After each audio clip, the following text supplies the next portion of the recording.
What's up, you guys? Sean Ross Sapp here. It is June 29th, 2022. This is your Fightful AEW Dynamite Blood and Guts post-show. And my God, have we had plenty of AEW content for you over this past week. The fella to my left or right, depending on which way you're looking, maybe upside down if you're a bat. I don't know. He did a post-show on Fightful Select for Forbidden Door. We broke all kinds of news. You know what? I'll get to all the news we broke on Fightful Select later. But we had a Kenny Omega interview last week. The Grapsity fellas talked to Red Velvet. I talked to Miro. All of this stuff is still relevant. Like almost none of it aged, so to speak. And I got another interview that's dropping Thursday that you guys are going to find really interesting. But we got Alex Pawowski here. He's clicketing. He's clacketing. What are you doing? Are you checking your bank statements, Alex? I have things to do, Sean. I'll stop clacketing. I didn't realize my mouse was that loud. It's squeaking. Is it squeaking? It's squeaking. The squeaky mouse gets the cheese. I'm doing pretty good. Wednesday's the best. Today actually, we closed on selling our house. Hell yeah. That's fully done. That's awesome. So I don't have to worry about probably that got anymore. about 9 times what you paid for it. Yeah, considering the market. Just about that. But yeah, no. So that was good. That was a good day and a good evening of blood and guts. Well, there's a lot to talk about tonight. Let's get into it. Guys, as always, this show brought to you by NordVPN.com/Fightful. Those fellas are so wonderful to us. Check them out, NordVPN.com/Fightful, as well as AthleticGreens.com/Fightful. And we kicked off the show. Oh, by the way, leave a thumbs up. Get in your super chats. Get in your humper chats. We would greatly appreciate that. It would mean an awful lot. And we kicked off the show with Orange Cassidy, Ethan Page, as I had reported on Saturday on FightfulSelect.com, a change in theme song for Orange Cassidy was on the horizon. Now, I made sure to reiterate to Tony himself, because he kind of put out there that we spoke about this. I had reported that they were close to securing the rights. I never reported when they were going to debut it. And they wanted to debut it at Forbidden Door, and Tony talked about that. And he felt like his audience was going to expect something that maybe wasn't going to happen. And then at the post-show scrum, he discussed me by name and said, well, I told him I wanted it to be a special moment for the fans. I think they still liked it, Alex, based on the reaction. Right. I think that... Don't bury me. Yeah, I'm not gonna bury you. I think that the thing of it is that you could tell that there were 30% of the audience that knew this was an Orange Cassidy thing, and 70% that were like, "I know this song. Whose song is this? Whose music is this?" It ain't quite me selling out the United Center, but hey, it's a start. Right? Yes. What I'm saying is that I love Jane as a song. I think it's one of my all-time favorites. It's great. Perfect for Orange Cassidy. But if you're not aware that was already Orange Cassidy's theme on the Indies or whatever, and you're used to him entering to the Pixies, you might have been a little confused if you were in the arena. But as soon as they saw his name on the Tron, I think within 3 weeks, as soon as we start hearing that little build, people are going to start going nuts for it, like they did with the Pixies as well. So I'm partial to the Pixies personally.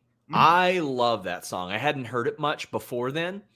And if you guys watch the scrum, FTR talk about how when they got their theme, they're like, I don't know about this. And Tony's like, listen, it's going to work. Yeah. When I first heard that theme, I was like, man, this is the shits. This sucks.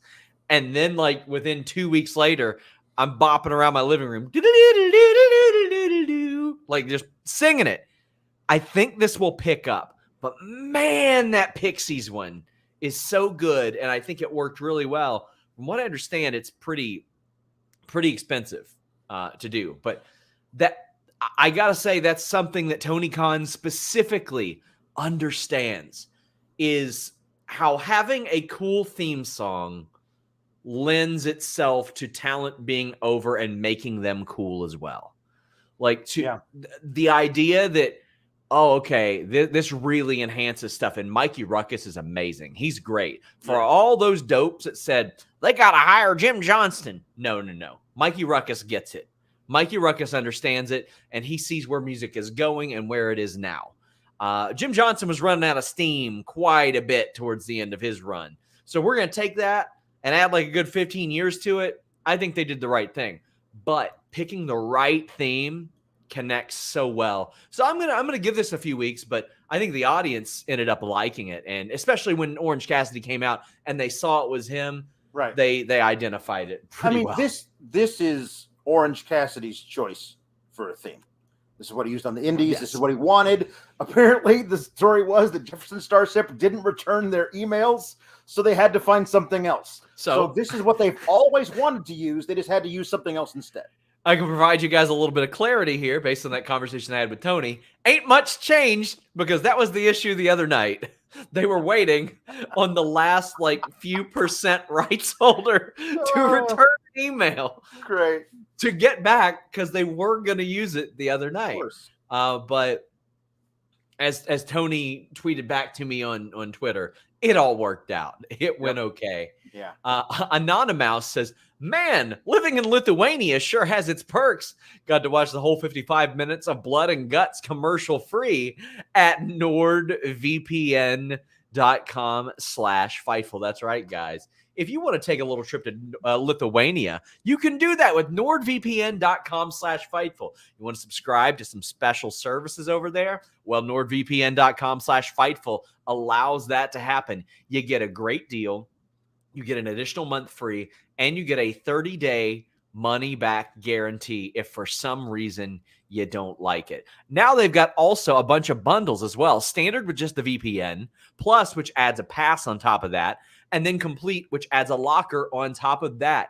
Change your virtual location with just one click, and the benefits don't stop there.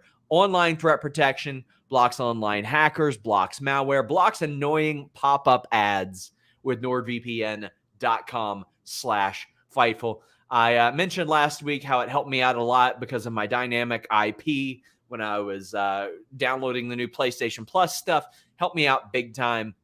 It's proven to be the most versatile app I have on my computer, but it's not just my computer. It's all my devices, my phone, my laptop, my desktop, my PC, my router, my TV, all that good stuff. nordvpn.com/Fightful.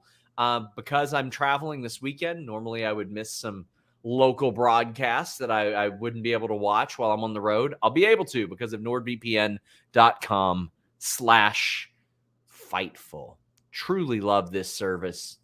It's been awesome. And they've been awesome to us. And again, our friends are having a good time traveling to Lithuania, if you know what I'm saying. McCraver. Oh, actually, Joe Wood says Alex's face during Sean's ad reads make them worth it. I appreciate you a lot more than Jimmy. Jimmy will pull up the magazine or the sticks. And I'm like, Jimmy, they're paying us money. Nord pays us good money right now. Nord effectively is paying my mortgage right now. And for that, I will always appreciate them. Connor says, thankful for NordVPN, never dealing with that garbage again on BR. Hey, listen, I'm not here to trash anybody else. Here's what we'll do. We'll put over NordVPN. We won't trash anybody else. That's what I like. Okay, sounds good. Eloquent says, do you think Dark Order is a wrap now? So before we get into this Orange Cassidy match, let's talk about this. We confirmed today that Alan Five Angels of Dark Order is leaving AEW. I hit him up yesterday after his tweet, and I said, hey, I'd love to talk to you. He said, let's do it, brother. And of course, at 5 p.m. today, I spoke to Five.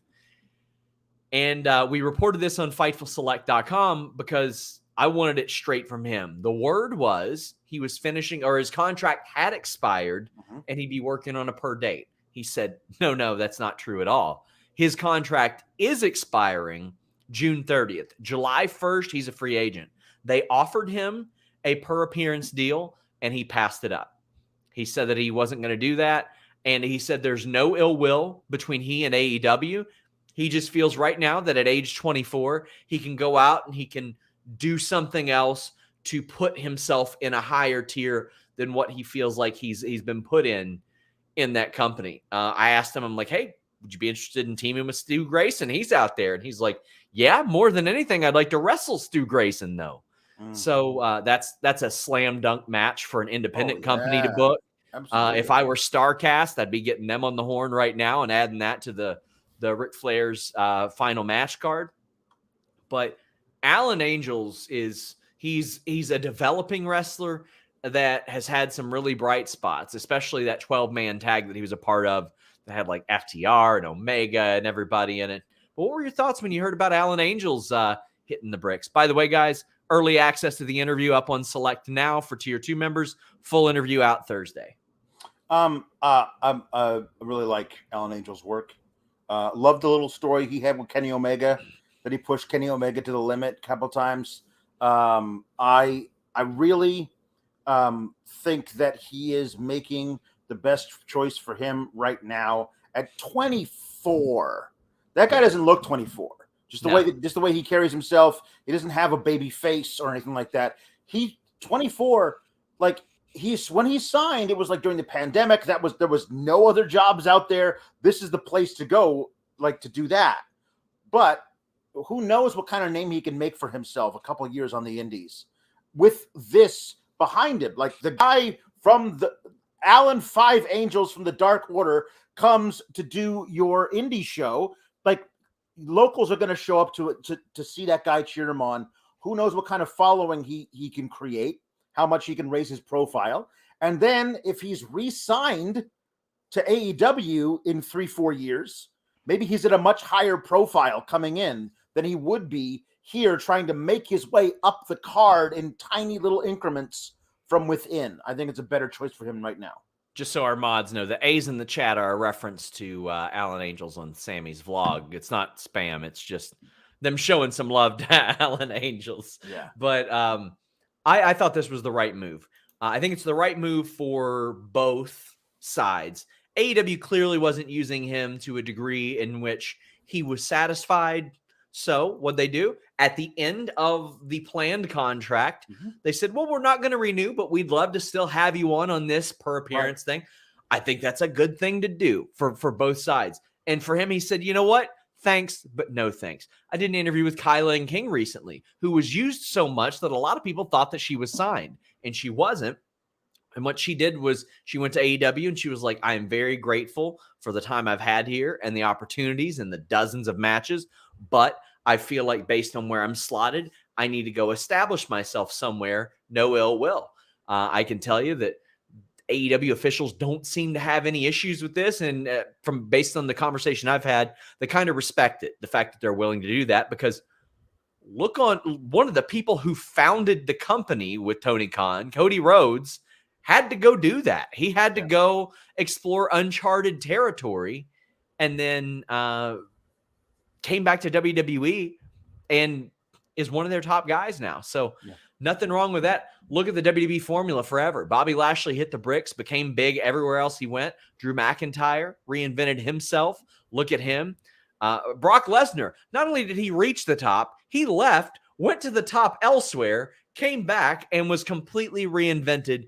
So sometimes, no matter where you are in your career, this can be a good move. And I'm glad to hear that it ended amicably. I would have loved for him to completely bury everybody and get me 100,000 clicks. But listen, it's a good interview. He talks about what happened, when it happened, why it happened, and what the future holds, so to speak. So I'm very happy about that. Another Fightful Select exclusive. Check it out. But the full interview will be out on Thursday. The Craver says, what a freaking show. It was fantastic live. How was the crowd on TV? Because here it was fire from the start. Oh, buddy. It was good. Yeah. It was good. Also, I want to shout out our moderator, Luis, who has been doing an incredible job as always. These Wednesday nights are wild. So get your super chats in. Get your humper chats in. Make Luis earn that money, my friends. Miguel says, Ego and Cassidy was a fun watch. Jade needs more screen time. Love the heel dinosaur. Fun trios match. What a main event. RIP to Sammy. And we have in the first woman of the BCC. Great show. We are going to talk about All that and more. Orange Cassidy defeated Ethan Page. JW Pringle says it was great. The right man won. I'd really like to see Ethan Page start winning and maybe a babyface turn. So we got to the theme song. But then we have, I almost said Jeremy Lambert. Dan Lambert cutting his promo. What'd you think about it this week? I joked that if he popped up at Forbidden Door, he would just say sluts in Japanese and run away. I'm done. I'm done with Dan Lambert. I've been for a long time. Ethan Page doesn't need that guy. Ethan Page doesn't need that guy. I mean, maybe there are other people in your company who need that guy. Ethan Page doesn't need that guy. He can cut his own promos. Him coming out and kicking out Trent and Chuck, who are wearing tie-dye sweatsuits, kicking them out because they don't have a manager's license or whatever. I mean, that's the heel thing to do. I don't have any time for a Dan Lambert promo. Like I tune him out at this point. Honestly, I don't want to listen to him anymore. But I love Ethan Page, and I really enjoyed Ethan Page versus Orange Cassidy. Well, Shot Kid says, how much for Best Friends tie-dye track suits? Tie-dye's back in. I loved the Dan Lambert, Orange Cassidy, Orange Juice spot. Sure. I thought that was good. That was good. Good, brilliant stuff. Ethan Page can talk. He doesn't need anybody to talk for him. And I hope one day that's the catalyst. I hope one day he says, I don't need you to talk for me. I'm better at it than you are. And then I want Ethan Page to be the one to beat Dan Lambert's ass. That's what I want. That'd be great. Because Ethan Page is legitimately one of the most likable people in wrestling. Yeah. He's just also so good at making you not like him. Which, hey, you know what? That just makes him a good pro wrestler. It makes him a good pro wrestler. Jarlock says they need to let Ethan Page off the leash. He can do so much. They need to let him start getting wins or he's going to get left by the wayside. Well, he's not losing a lot either, but he's on the show a lot. Right.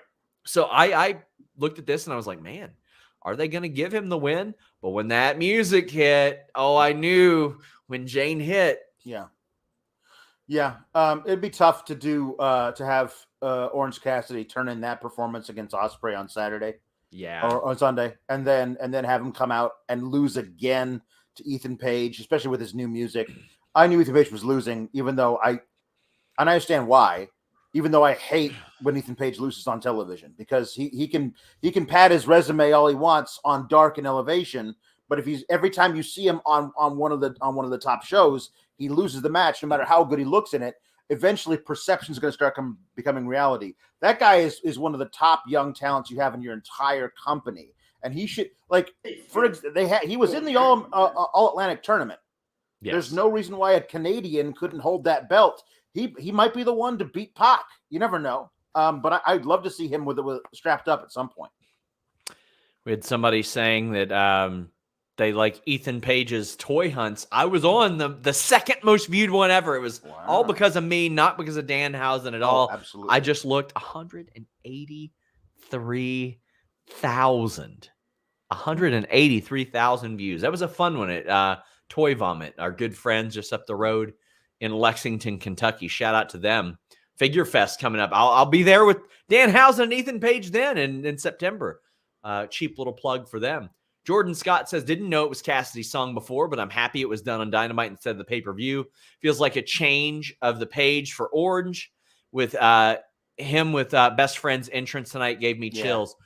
Boy, they needed Chuck Taylor back. They did, in addition to Chuck Taylor, they got Yuka Sakazaki and Hikaru Shida back.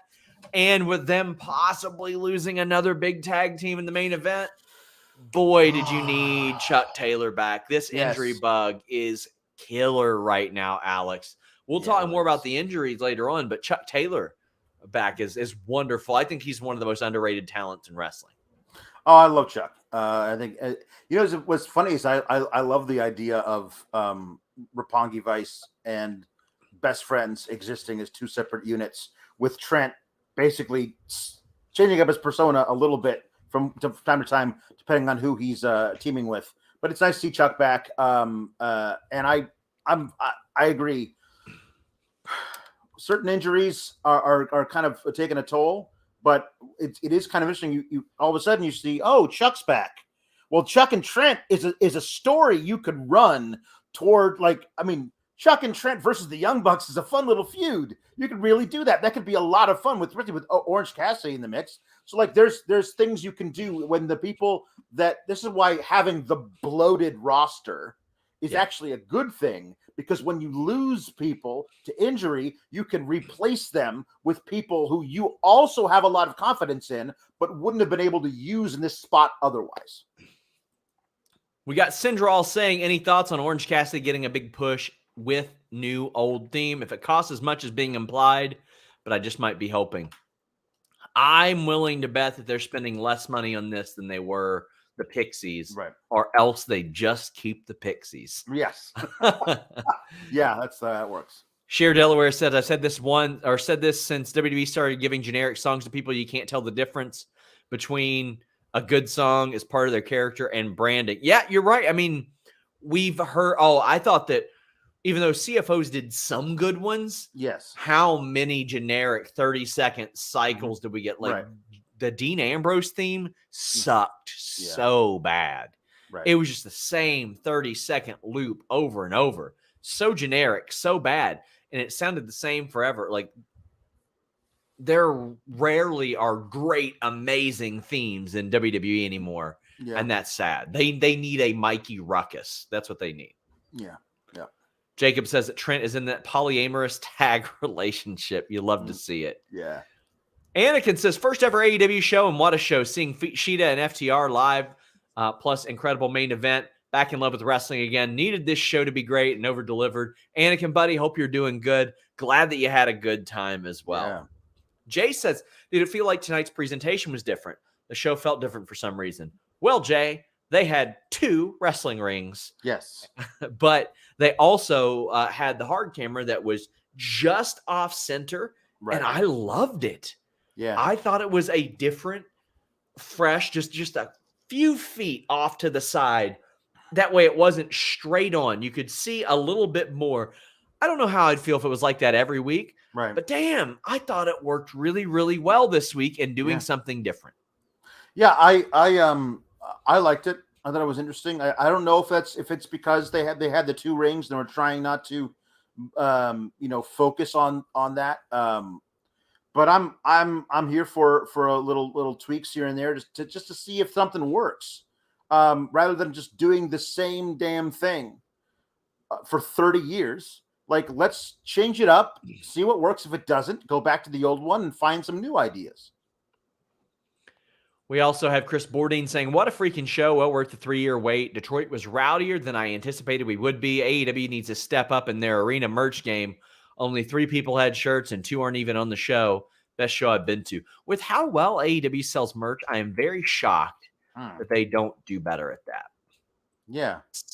Sasha Montrez says, dollar bills for SRS being the best human, and Alex hating Riddle as much as I do.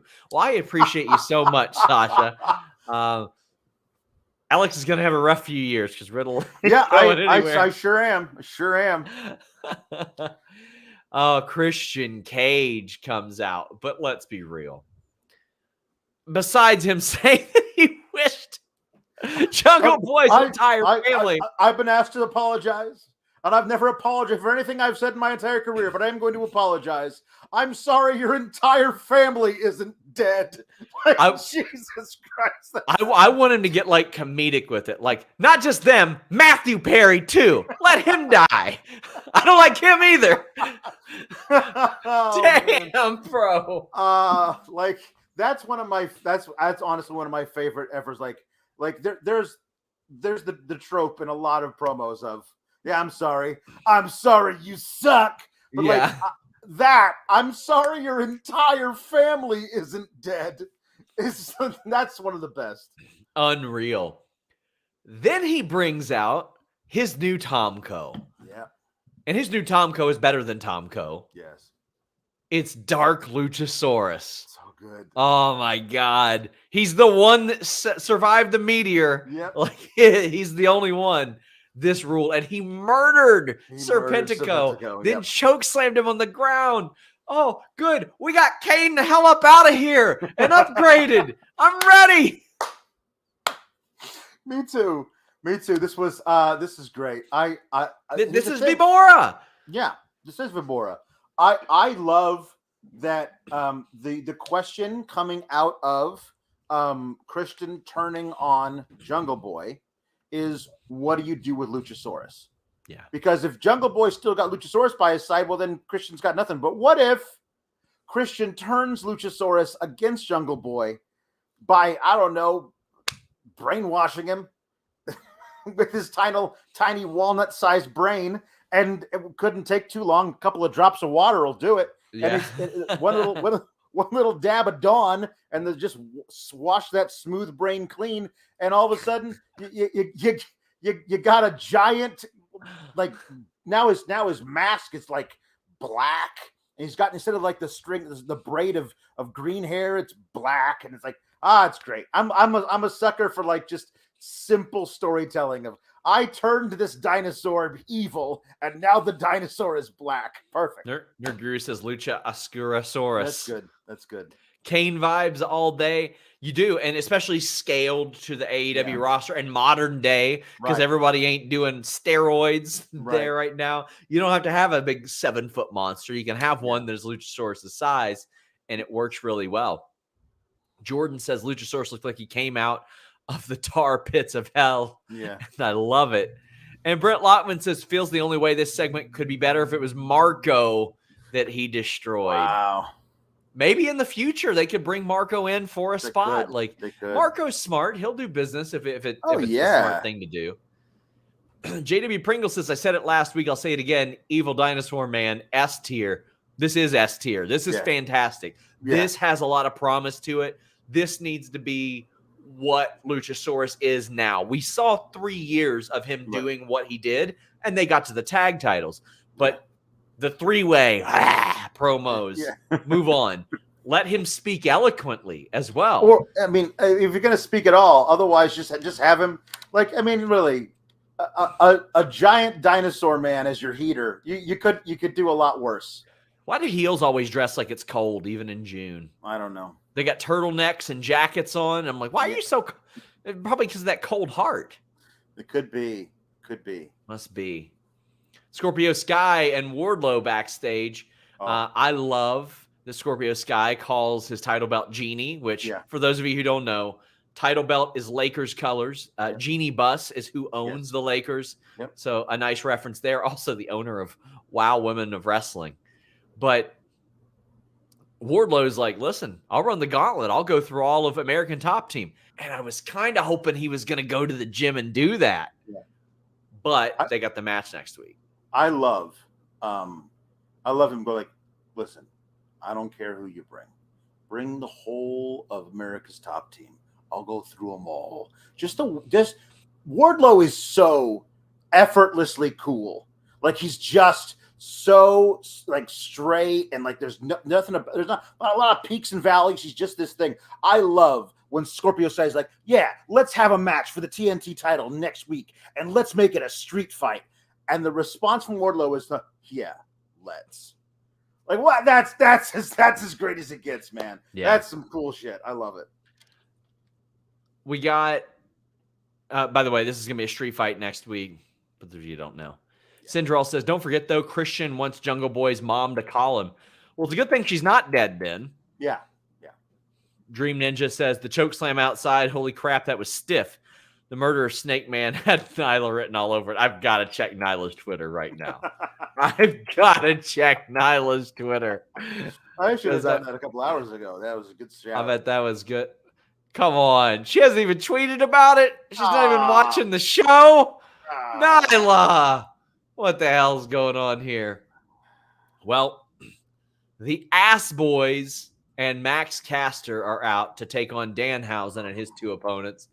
And I just love that Danhausen. Oh, by the way, Sawyer says low-key pop at saying he'd treat ATT like security guards. That was a nice approach. Yeah. I wish we could have seen like a little cinematic segment there as well.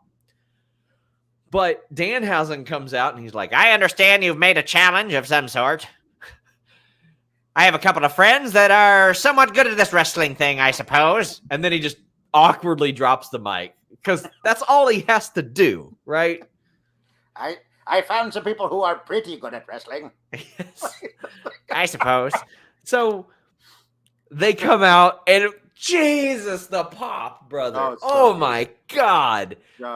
Dan says FTR Hausen for trios champs. Yeah. Oh, Jesus. Could you imagine just them carrying him? Just them carrying him. Oh, them hitting the big rig on somebody and tagging him in so he can get every pin. People will go crazy. Now, I just want to say, Cash spanking an ass boy's ass. Yeah. That man knows what he's doing. He's conjuring up the dampness on Twitter. Yes.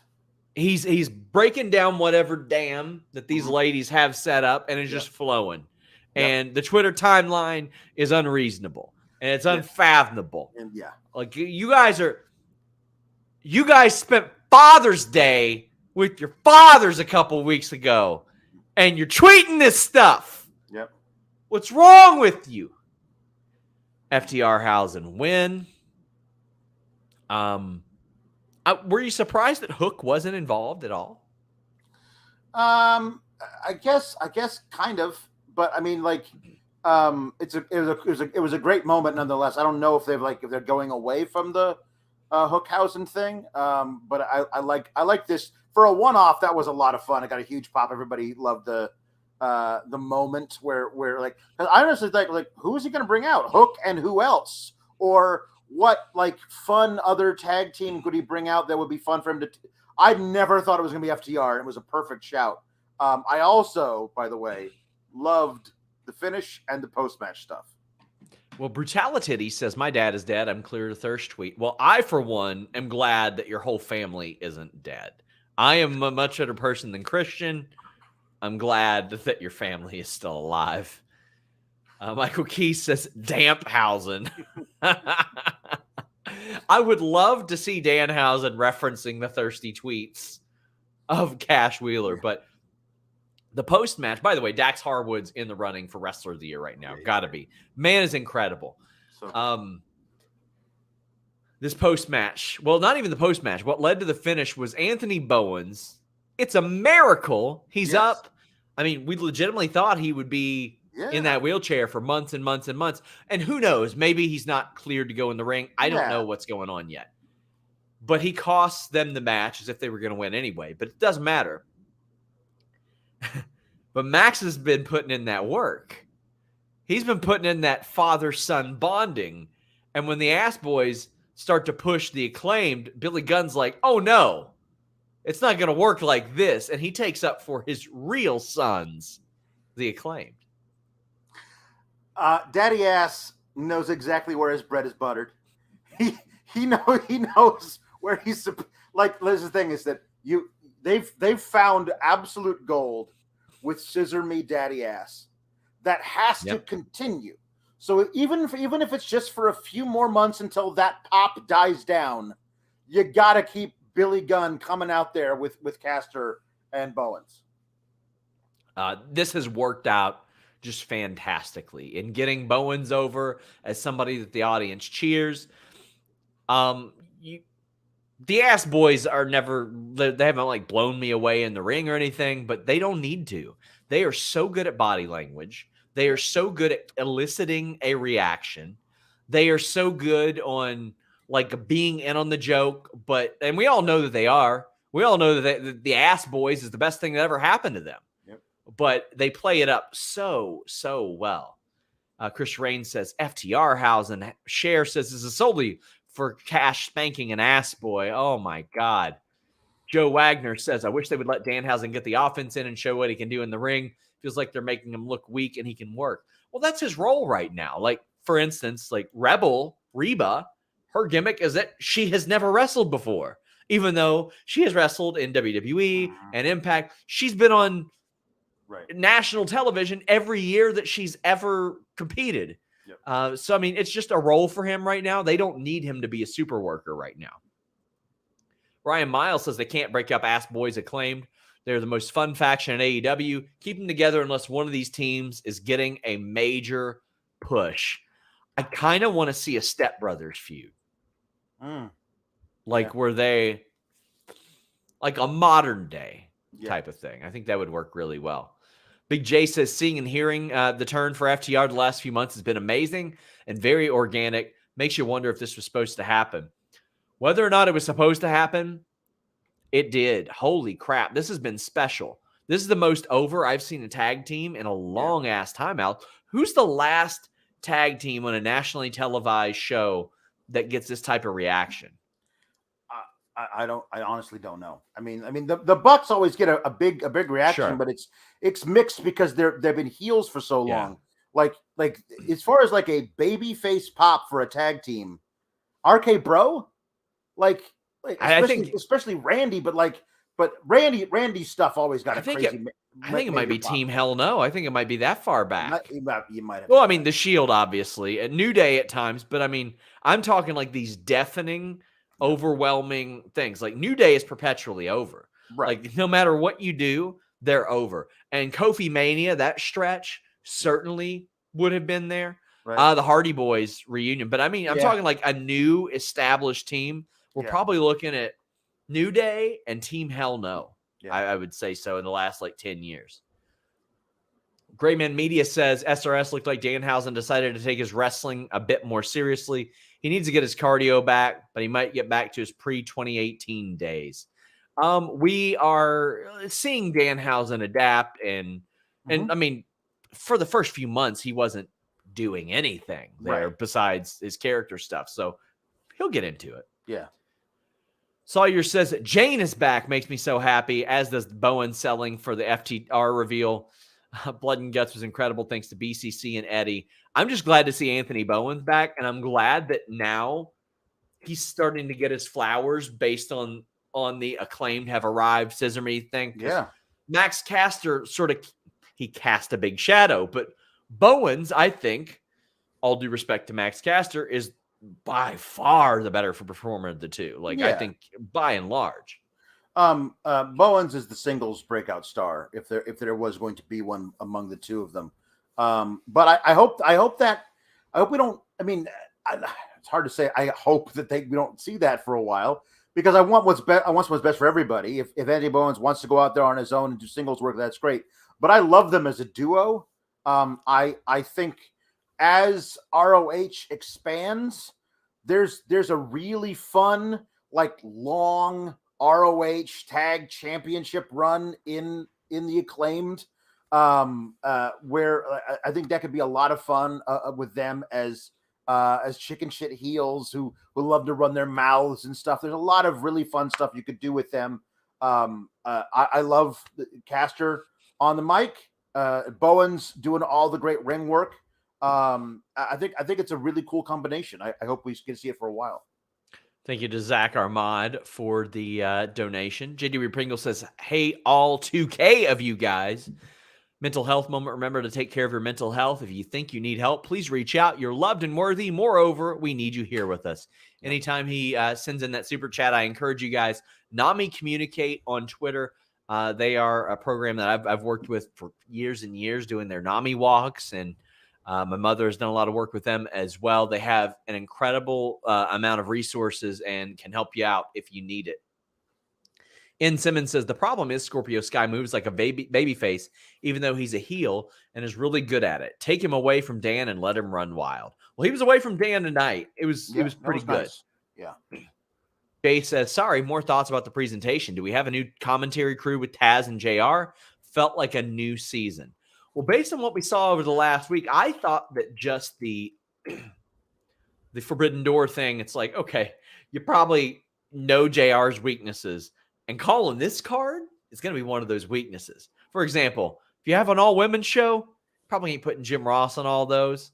So I felt like that was probably the case, but we're looking at now, Jim Ross's original AEW deal would have been up by now. He said that he extended it and he wants to get to a certain benchmark. I'm okay with him calling big matches. It's sort of like what he did towards the end of his WWE run. And honestly, as long as he does it and doesn't bear, like the other night, he's like, that's anticlimactic. You're supposed to cover for these people. You're not supposed to highlight the bad stuff. Highlighting the bad stuff is what we're supposed to do, not the people on the show. So I'm hoping that he can maximize his positives there. I like the idea of JR being the big match commentator. Yeah. Because he has called so many big matches in the history of WWE and now AEW. Wrestling, he is one of the absolute biggest, most famous voices in all of professional wrestling. So adding him to the commentary desk for a top match, I think is the best. It would be great. I don't need to see him calling every match for a 2-hour or 3-hour show because he gets cranky sometimes and he just doesn't like to put over anything that's happening in the ring. He doesn't know the moves or sometimes the people in the ring, like just allow him to if you're going to do a pay-per-view, have him come out and call the AEW title match. And that's it. Have him come out to the Oklahoma fight song before you start the entrances for the title match. And that's it. I think that could work. And it gets a good reaction too. Yeah. Jay Lethal promo. He challenges Samoa Joe to a match at ROH Death Before Dishonor, July, I think it's 24th. 23rd, 24th. You guys are shit. Fightful Select reported it a month ago, or I think it was several weeks ago in Lowell, Massachusetts. So Samoa Joe is also a guy that's been missing of late. The Bean kicked in, said, found out I got COVID for the first time today, so this show is a huge pick-me-up. You can see where they learned from Blood and Guts last year. Masterful match of the year. It's July 23rd for Death Before Dishonor. And also, Bean, get well soon, my friend. Get well soon. Jade Cargill defeated Layla Gray. Stokely calls Chris Statlander and Athena lazy. He was like, last night, Jade Cargill gave everybody a chance, and a girl that doesn't even work here took her up on it. She's like, you guys are lazy. He said she doesn't even get a W-2 from here. Well, then Athena and Chris Statlander run out. They get the upper hand on Kiera Hogan, but Layla Gray gets a whisper in the ear from Stokely, like this is your chance, and helps them get the upper hand, but is immediately dismissed by Jade Cargill. Jade Cargill, by the way, over in Detroit. She is supposed to be the heel here, but you know what? To me, I'm of the belief, who gives a shit? You get a good reaction, whatever. Conor McGregor, giant piece of shit, gets a big reaction, sells tickets. That's what they're there for. Jade Cargill, heel, does heelish things, gets a big reaction, gets people to watch your show. She gets people to buy tickets. Awesome. Love it. Also, shout outs to my friend Mona and Stephanie Chase, who were in the baddies section tonight. But what'd you think of the Jade Cargill aspect? And Layla Gray. Yeah, I loved Stokely's promo of listen, last night we put out an open contract. Yeah. Anybody in that locker room could have signed it, but a girl who hasn't even filled out her W-2 signed it. That means all those women in the back who are clamoring for a shot at the title are lazy, especially Chris Statlander and Athena, who say they want a title shot, but they didn't actually do it. I think that's great. That's a good way of framing it. I really loved him getting in the ear of Layla Gray and her coming to help, because I mean that's a free ride. You become part of the baddies section, and you get to come out there with Jade Cargill every week. That's a big time move for her. And if Stokely says you do this, then we're going to bring you into the fold. That's great. I didn't understand Jade being like, get the hell out of here. Because, okay, so you're not doing that then. If eventually we get Layla Gray coming in as kind of the replacement for Red Velvet while she's gone, that makes sense because you need the damn numbers game. If you got Statlander and Athena teaming up, you can't just be Kiera Hogan as your only backup, because we all know Stokely's not getting physically involved. So you got to get somebody else in there to help you out. Layla Gray would be a great shout. I just don't know why they didn't actually pull the trigger on that tonight. Nerd Guru says, I know there wasn't much room to do stuff, but nothing involving the AEW Women's Champion or even Pac, the newest champion, is weird to me. Did we need the ass boys on this show? Not really. Well, again, considering the nature of the world that we live in and all the things that go on, you never know what like keeps these people off the show. So I always dig and try to find out. There were some I would have loved to have seen 3 promos or whatever, some a little vignette. Thunder Rosa beating Toni Storm.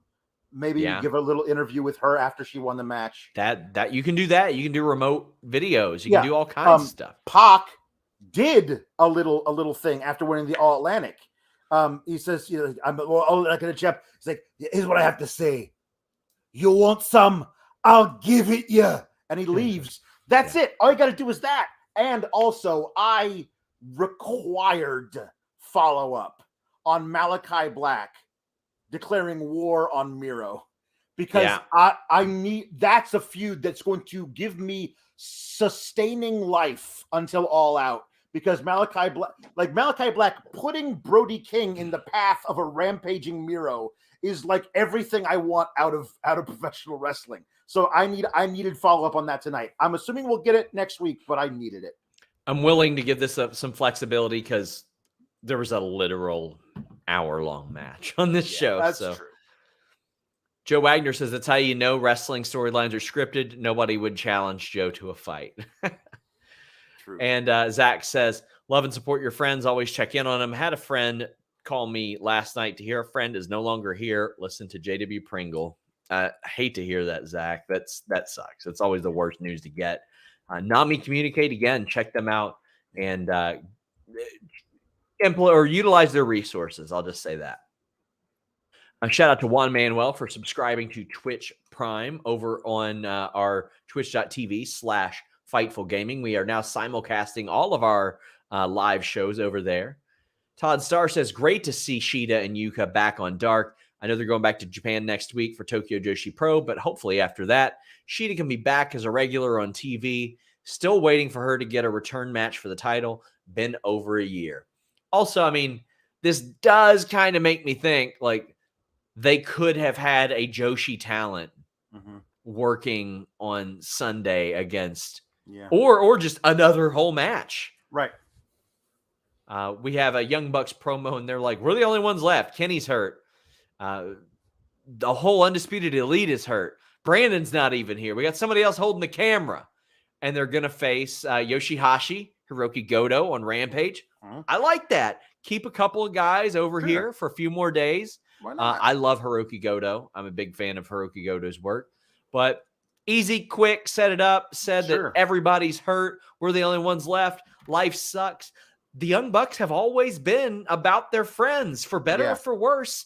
From Bullet Club to the Elite to the Undisputed Elite. They've always had their buddies around. Yep. Yeah, I thought this was great. I love the thing. Even Brandon's not even holding the camera. We got an intern. Fred, you're doing a bang-up job, by the way. I love that. Jay said, this is why I subscribed to Fightful. You broke the 2 rings for me. Maybe Landon just sucks at his job. Even the Bucks segment felt like it was shot better. He's talking about the presentation. It was. I mean, that was the gimmick. They hired somebody else to do it, and the guy that does it all the time is significantly worse than him. Royal Rampage on Friday. Also, Nyla and Toni Storm. This is to determine a top contender for the interim title is Royal Rampage. A 2-ring battle royal or 2-ring match. I'm going to pull up specifically what Tony said. But, I mean, I don't really have a problem with them using the Royal Rampage name. Who could possibly give a shit? It's obviously alluding to Royal Rumble, but it's a single elimination battle royal, 20 wrestlers in 2 rings with a new wrestler entering each minute. Now, I don't know if this means like over the top rope, pinfall, submission. If anybody kind of knows what they're doing at that show, please pass me along the rule set. But buddy, I'm a sucker for battle royals. And I would like for this to be a blood and guts tradition. Like they've got the 2 rings set up. Yeah. Do this for Rampage. I love that idea. Like so many times when you see something with like, oh, we got 2 rings here for this one match. Now we got to whenever NXT does a War Games thing, they've got 2 matches there, and they never do a thing where like both rings. They got 2 rings there, and they never do a match where both rings come into play. They always like just keep it around the one of them. I love that there's a second gimmick match with 2 rings you can run on the same night where you have to set up both rings. It's a great idea. I'm asking Chris Bourdine, who is there for the specific rule set there, but very excited about that. I'll be in Vegas, but I'm going to check that out for sure. Valab says Goto and Pickles. Let's go. That's a nickname that Nakamura gave Yoshihashi. Tony asks, who do I think should be the first women to have a blood and guts match? I would like a present and past versus future type of thing. Like when you have some really undeniable future talent, and then you've got like Britt Baker and Nyla Rose and Hikaru Shida. And even then Thunder Rosa and Britt Baker have to kind of coexist to take down. Like, I would love it if there was like a new group that sort of led a charge, but that would be way down the line when they could establish that. If hey, listen, if the baddies evolve, if you build out the baddies to 5 or 6 women, that's one side of it. And then Dakota Kai, put her on there. And then you get 2 opposite people who both hate who both hate Jade and the baddies, but they also hate each other. Yes. But in order to get Jade and the baddies, they have to learn to work together. That's a cool thing. Each woman of those 2 brings in 3 of her own. The baddies have their 6. I think that's a really cool way of doing it. It does beg the question, can they coexist? I wonder. You have to wonder. Thank you to Sabbath Rules for the bits, and thank you to Anxious James for our sub to Twitch Prime. We greatly appreciate it. Thank you. All Elite Dan says, I love how they're only having JR on bigger matches. Makes him and the match feel like a much bigger deal. Yes, it does, especially with his entrance coming out before. Yeah. Joey Bag of Donuts says, has Yas right said Fred, or hey Yas right said Fred called, they want their outfits back from the I'm Too Sexy video. This seemed like some Backstreet Boys influence as well. Like, yep. And I did see the question, why are they wearing red? Because it makes it harder to see them bleed. That is an interesting question, but I think that they did good. I could see Cool Hand Ange bleeding pretty well. Yeah. Mark Yinging says Cesaro, Ruby Riott, and Daniel Bryan were all mentioned on commentary tonight. Damn, I must have missed that. Yeah, it's true. Listen, sometimes you slip. Sometimes it's true. Sometimes your energy levels aren't quite up, Alex. Yeah, it happens. A cognitive function. Fortunately, we got athleticgreens.com/Fightful. Athletic Greens constantly improving their formula. 53 improvements, over 53 over the last decade and counting. That means every couple of months they're changing this with science to make it better for you. 1 scoop of AG1 has 75 vitamins, minerals, whole food sourced ingredients, which includes a multivitamin, multi-mineral, probiotic, green superfood blend, and more in 1 convenient daily serving. Their special blend of high-quality, bioavailable ingredients in a scoop of AG1 work together to fill those nutritional gaps in your diet. It supports energy and focus, so you're not saying the wrong names. I'm not calling Kate Denise and Denise Kate like I do all the time. It aids with gut health and digestion, and let me tell you, when I do a show with either one of them, it's tough to digest, but not athleticgreens.com/Fightful. It also supports a healthy immune system. We've had some people saying on our show that they're getting sick. Take some athleticgreens.com/Fightful, some AG1. Help support that healthy immune system. And as I mentioned before, you want to drink your multivitamin. It's a lot better than taking a tablet that's going to probably pass through you. athleticgreens.com/Fightful. Right now, they're going to give you an immune-supporting free 1-year supply of vitamin D and 5 free travel packs. I'm taking my travel packs with me to Vegas this week, taking them to Canada with me in a couple of weeks, taking them to Nashville, to LA. athleticgreens.com/Fightful. Andrew Glenn says, support women's rights, support trans rights. Absolutely. And if you don't, get to stepping. Nerd Guru says, Rosa, Britt, Stat, Shida, and Jade against Athena, Dakota, Tony. Well, you said Dakota twice. and Nixon, NXT versus AEW. I mean, that sounds fun, honestly. Sure. I'm Able says Blood and Guts with MJF leading some original talent versus ex-WWE guys. That would be fun, too. Yeah. I already miss MJF. Miss the scoops about him, too. That did good business. Joey Bag of Donuts says Blood and Guts match of the year. It wasn't for me. It was a good match, but it wasn't the best match of the year for me. There was too much stuff that I feel like they had to work around. One thing in particular that I would have loved to have seen the match they laid out, but we didn't get to see that match. Simon Renshaw says, holy pooping crap. Blood and Guts was amazing. I censored his super chat. JW Pringle notes, holy crap, did Blood and Guts hump with a capital umpty? Hope Eddie's okay. I think he donked up his back real good. Well, unfortunately, we saw another bit of unfortunate happenings, really. I mean, we got Shot Kid saying, any update on Santana? Hope he's okay. Christopher Hart saying, a lot of people saying he might be out in September. Care to comment? I don't know. I would imagine if he's hurt, then AEW will probably exercise some sort of option or extend him through that injury because they're very good about that. He landed on his leg really rough, and they took him out of the cage. He wasn't there celebrating. Andrew asked if I've heard anything about him being unhappy. He and Ortiz don't stand next to each other during promos anymore. I mean, they've not had a 2-on-2 match in a long time, in a very long time, and I can only base that on what I'm looking at right here, but he's doing indies without Ortiz. Again, look at the last time they had a straight-up 2-on-2 match against anybody. It's been a very long time. It's been like since February, I think. They did a 6-man with Eddie in April. They did the Battle Royal a couple times, but Ryan says this month has been brutal with injuries. Santana and Kingston in the same match. Sucks. Hope they both recover quickly. Well, we'll see how it goes. You never know until the next day you wake up.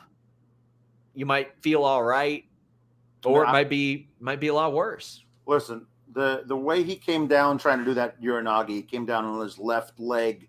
Weird. I don't know if it was a quad, a knee, a broken ankle. Like the fact that he did that move and then we never saw him again. Like he was rolled up against the cage for the longest time. They like at one point they took Cool Hand Ange. They took Angelo Parker out of the match so they could be 4-on-4 or 5-on-5 as opposed to 6-on-5 for the rest of the match because Santana was done before the next man came in. He was done inside of 3 minutes. He hurt himself, and that you hate to see that because hey, I love Santana. I thought he's great. He would have added a lot to this match. And you also hate to think of it because there were spots they had planned that Santana played a vital role in, and then they had to work around it. It felt like there were some moments where they were like, okay, well, we can't do that because Santana's not here. Or, hey, get somebody else from that team to do that spot instead. And we just don't know. But kudos to them for finding a ways to work around it. Reminder, guys, please leave a thumbs up on this video. It helps us out a lot. Jacob McCrae says, thanks for the great content. Hope Santana is okay. This injury bug is flipping awful. Shout out to that crowd. It was hot AF. Hopefully, eventually, we can get an ad-free Blood and Guts match. They do overseas, especially in Lithuania, Jacob. I'm just saying. Chris Rain says, love that Regal brought up his last match with Claudio. Yes. And Rerun says, shout out to Claudio for starting the match when he's wrestled one match in the last 6 months or so. More like 4, but still, that guy's staying in shape. He's staying in shape. Rerun says, I'm not sure if Eddie loves or hates Daniel Garcia. Buddy, he rolled in that ring with that do-rag, and I lost it, Alex. I lost it. They are so good at being corny. Yeah. These guys. Yes, they truly are. I mean, look at the outfit.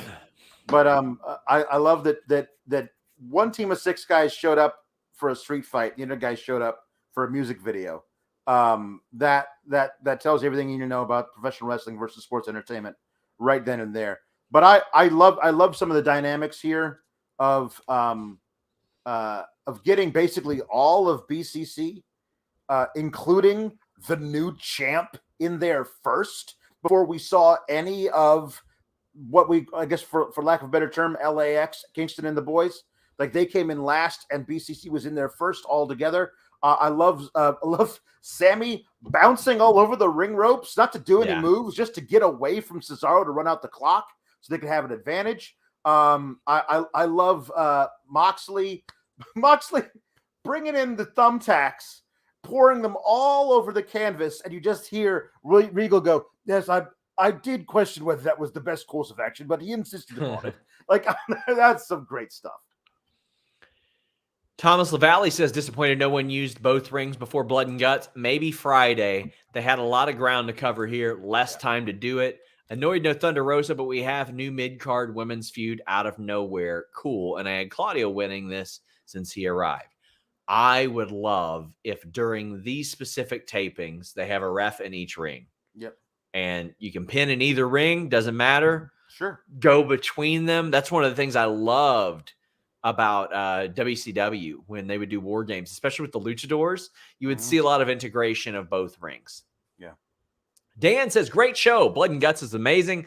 Like the fact they took out Angelo Parker to cover for Santana and hell froze over. The fist bump hurt around the world, but the ending does set up an angle or keep an angle between Eddie and Claudio. That it does. Let's talk about this match. We even got the We the People face off that got a great reaction. I do wish Hager would have done it, and then Claudio would have beat him up. I'm trying to forget that part of my life. Sorry. Nobody needs to remember that. It's like the guy from Ace of Base when he's asked about his checkered past. He's like, I don't want to talk about that shit anymore. No, thank you. I'm ready to move along. I saw the sign and it opened up my eyes. Let's talk about that. Yeah. Tony P says, to think after a year and some months, Menard and Parker went from jobbers in NXT to having 5-star pay-per-view matches with Danielson, Mox, and Jericho, then Blood and Guts. Holy crap. I remember when people were saying, oh, they're just signing those guys so Kevin Owens will come over. Well, guess what? Kevin Owens didn't come over. And guess what? They're still getting pushed heavily. They're still killing it. They're so entertaining. And you see this and you're like, their whole gimmick is that they're better fit for WWE than AEW. Absolutely. But WWE didn't utilize them. That's right. Yeah, no, they're great. They know exactly what they're doing. Yeah. I mean, I like Angelo. I think he's very good. Daddy Magic, man. That guy's just decided I'm going to be as over the top as possible, and it all feels true to life. It feels like that's actually who the dude is. Like, it's not turned up to 11. It's actually turned down to 8. Like, that's who he just is. It's great. Oh, it's amazing. And we've got a lot of super chats about this match, obviously. Brent Lockman says, why are the 2.0 boys so good at bleeding? It's that square-ass head he's got. Yep. That's what it is. Them hanging Matt looked like something out of Texas Chainsaw Massacre. Yeah. Well, let's talk about Sammy. Oh, this son of a bitch. Yep. I'll tell you what I loved about this throw off the top into the table. One, it's a protected spot. Yep. Looked infinitely better than the last time. Oh, much better. Sammy takes it better, of course, because he's in a position to do it. And his eyes are twitching. Yep. He's constantly blinking through it. This was the spot that needed to happen at Blood and Guts. And I get it. Some people are like, oh, well, are they going to go up to the top each time? And I get it. But after last time, I think you kind of had to make good. Yeah, I listen, I mean, it feels like more often than not, you do a Hell in a Cell match, you got to wind up on the top. Almost all the time they do that now. There's something about that ending up there that I think is something you might want to do. I agree. I don't want to see them do it every time, but we've only seen 2 of these. So maybe the next 3 you don't go on the top, and then the one after that you do, and it feels special again. I don't think we need to do it again, but I think Sammy was the perfect guy to take the fall. I love that Eddie throws him off and just starts laughing. Yeah. That's great. No concern whatsoever. Of course, why would I have any concern? But I also love we got Ruby in the pre-match vignette talking about Eddie and how much that was a fantastic setup I did not see coming. And then when Tay gets involved, Ruby comes out and cancels her out. I thought that was great, which means we get a Ruby and Tay match, maybe even a feud coming out of this. Ruby and Eddie versus Tay and Sammy is a really fun little mixed tag you could do. There's a lot of fun things you can come out of this. But really, the whole thing to me is built up to Claudio and Eddie forever. That they've worked themselves. Yes. That people just know about. Yep. Brighton Gate says the wild match tonight, Crazy Show Sunday. Pro wrestling is beautiful, and the last couple of shows prove that. Thanks for all the hard work. Buddy, we are getting paid to talk about wrestling and hanging out with you guys. Yep. This is the most fun, easiest thing to possibly do. DJ Page says, last year I had a hard time watching Blood and Guts, but this year it beat War Games in NXT 2.0 to me. The sheer violence felt appropriate, and Ruby's run-in was good. It was good, and it set up something, and it made sense. Sawyer says, XL Humper Chat, since I couldn't join you Sunday. After the Little Caesars Nick Gage Pizza Cutter controversy, I feel like Tony booking Blood and Guts for the Little Caesars Arena in Detroit is saying, hold my beer. Love the show and Forbidden Door. I don't know if Little Caesars has been back on since then. No, I don't. I haven't seen him. Guys, get in your super chats, get in your humper chats. We are heading down the home stretch. Sawyer says, Eddie coming down looking like his own t-shirt, then just thwacking Yas with the kendo stick. Just hitting him with one hand, swatting them like flies. While stalking Jericho. He's so cool. Effortlessly cool, that guy. Like, he's magnetic. I talked to him off camera after our interview and before our interview. Man, the guy is just, he's the kind of guy that, like, you want to hear him talk. You want to see what he's going to do next because you know it's going to be interesting. And the ending sequence, Ricardo says, I thought Eddie was going to toss Claudio off. Well, Claudio gets the submission before Eddie Kingston can on, it was Domino's, not Little Caesars. Apologies. Glad everybody, I had one show where I hadn't screwed anything up yet. Yep. One show. But this was so good. It's set up. And eventually Eddie was like, you know what? You're right. We won. Who cares? But at first he was pissed. Oh, but they don't do this angle. I know. If it's not setting up something for the future, they wouldn't do that. Like, it's so specific of an angle. Like, Eddie is up there with Jericho. Jericho gets him in the walls of Jericho. Like, Eddie's back is already fucked up. So he's going to tap out. And who comes up to save him? Claudio. Like Claudio's being the bigger man, extending the olive branch. I want to beat these guys too.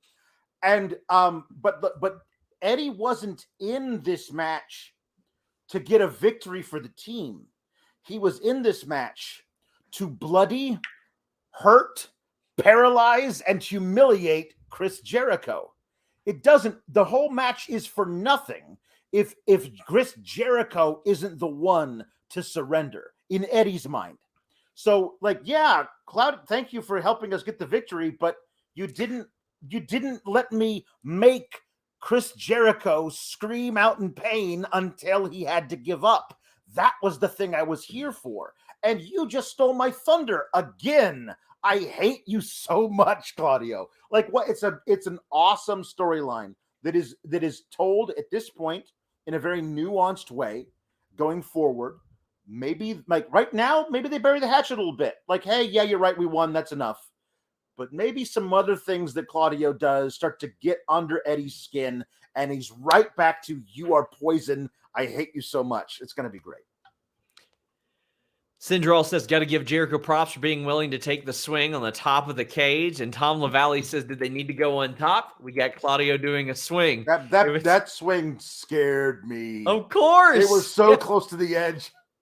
God. At one point, I wanted Claudio and Hornswoggle in the Royal Rumble at the same time, and I wanted him to swing Hornswoggle over the top rope. Wow.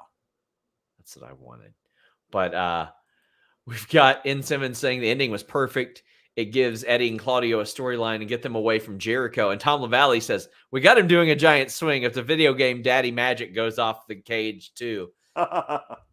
Indeed. And the Claudio Kingston thing, RP says, how would you feel about a tag team run before their epic feud? Like them trying to work together? Yeah. And every week they tease it. Every week they tease it. I love the idea of Regal telling them they've got to work together. And they enter some gauntlet match or battle royal for a shot at the titles. And they win that. And then they get their shot at the titles, which Eddie doesn't even really want anymore. But they end up winning that match. And so they become tag champs. And Eddie's got to work with Claudio because they're champs now. And then that can unravel from within. There's a lot of interesting things you could do with that. Bry says the Claudio Kingston feud is going to be amazing. That it is. Guys, we are getting in our last few super chats, humper chats. Get them in. And make sure you check out my interview with Alan Angels on Thursday. Friday, I have Maria Kanellis and Bobby Cruz of Women's Wrestling Army. Bobby Cruz, who's going to be calling ROH Death Before Dishonor. We filmed the interview Friday, and I actually broke the news to Bobby Cruz that he was booked for Forbidden Door. He had no idea. He's like, well, thanks for telling me I'm working Forbidden Door. I appreciate it. But that and more at FightfulSelect.com. We have details on Maria Kanellis' call that she had with Tony Khan, which she gave us some details on, as well as her Impact contract. Chris Rain says the giant swing on the top of the cage is one of my favorite moments of the match. So amazing, head and shoulders above the first one, and I love the ending too. The swing is just such a basic, easy, smart spot, and then you do it up there, and it adds that element of horror to it. Yeah. And thankfully, they had a much more solid cage than like the old Hell in a Cells, because I don't think he could have done that on that. Ryan said this match needed to go an hour, felt like it dragged a bit. And I wasn't crazy about how it finished. The story was between Jericho and Kingston. It should have ended with those two. I think it did. I think with Kingston and Jericho, it did end. And now what we got was trailing to something else. And that's why I'm okay with it. Eddie Kingston needed to continue to win this. He very solidly won this feud.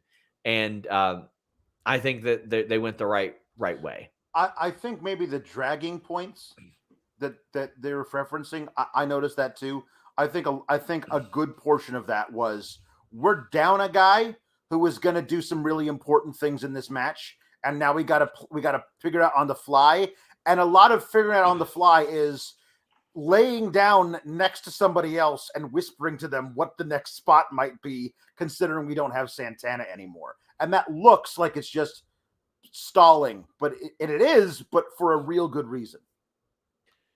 Brent Lockman says, of course, Mox had a fork. Yes. Of course he did. Of course he did. Tony says, Mox had half a kitchen in his vest. Bako 5 says, the ending to Blood and Guts was almost as disappointing as our Supreme Court. Well, I would not say that at all. At all. Rerun says, I just want Eddie and Claudio to be cool. I love them. Just be cool. You already beat Jericho. I'd love Mox trying to play peacemaker between the two of them. Yes. And it blowing up in his face could be really interesting too. Nerd Guru wraps up our super chats and says, first ever AEW show, and what a show. Seeing Shida and FTR live, plus an incredible main event. Back in love with wrestling again. I needed this show to be great, and it over-delivered. Well, I'm glad that you loved it. And fortunately, I've got some insight on the Rumble Rampage. What the hell is it? The Rampage Rumble? The Royal Rampage. Royal Rampage. There you go. Thank you to Danny and Chris for this. 4 guys start out. Guy 1 and Guy 2 are in ring 1. Guy 3 and Guy 4 are in ring 2. So you got 2 guys in each ring starting off. Then each person comes out and they are assigned to a specific ring. It's a 10-man rumble in each ring until it gets to the last 2. So they stay in their rings until it's the last two. Then you can go in between rings and go over the top rope. And saw the winner. It's interesting. It's going to be a good match. Okay. Oh, man. Lots of stuff going on this week. Alex, you'll be filling in for me on Friday. I'll be in Las Vegas. There's Grapsody on Saturday. There's the post-Impact show on Thursday. There's the Spotlight on Thursday. 2 big interviews this week. Saturday night, Alex will have a post show after Money in the Bank on FightfulSelect.com. Yes. So make sure you subscribe. It is the end of the month, so a lot of accounts will automatically cancel. So make sure you renew those. But I will be live in studio with Denise on Saturday. So a lot going on. But Alex, tell the people where they can find you. You can find me on the Twitter at Alex Sour Graps. Yes, it'll be me and Kate on Friday on the main on this very channel talking about the go home for Money in the Bank. There's still another person to be added to the men's Money in the Bank. We have no idea Cody what and a that sling. is. Yeah, let's figure it out. And then also we're talking about this Rampage Royal thing as well. And then on Saturday, because I know you have to travel from the arena to the studio. So you might be starting a little later with your show than we will. So if you're itching to talk Money in the Bank, come on over to Fightful Select right after the show ends and come see me and Kate talking about it over there. Should be a hell of a fun time. I'll be doing a live Q&A on FightfulSelect.com either tomorrow or Friday. It's looking like probably tomorrow. But Saturday night, guys, we will be getting started a little bit later, myself and Denise, as we will be traveling from the venue to the studio, and it's going to be a lot of fun. Guys, I want to thank our moderators. It was a wild night. Thank you, Zach. Thank you, Cher Delaware. Thank you, Luis, and whoever the hell else was in there. Just not Joel Pearl. Guys, until next time, we're out.